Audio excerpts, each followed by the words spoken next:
then it's your update. Ipa-block siya ni Allen for Green Bones. Congrats kila Dennis Celio at Ruro Madrid at sa buong ng Green Bone. Natakas mo na kasi dapat eh.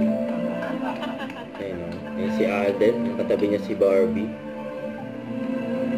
And then din sila sa iba pang kasangkulang Galing! And nagyakapan si Alden sa Ruro. And congrats. Ito yung interview kay Alden. Masterpiece of JV Pictures.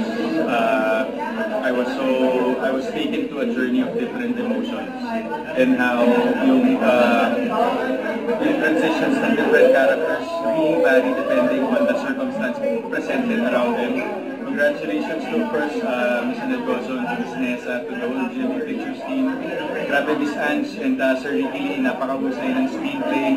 Direct Sid, pangarap kitang mga trabaho. I hope one day magkaroon tayo ng project together, maybe teleserye or a film. But huge congratulations also to the cast, especially kay Kuya Dennis at si Ruro.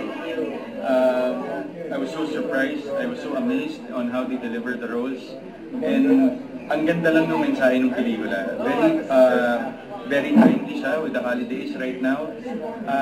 Pinaalala nito sa akin na yung pagiging mabuting tao will leave a mark on the people that you meet along the way. And yun yung medyo nagiging emotion. Parang ganda niya.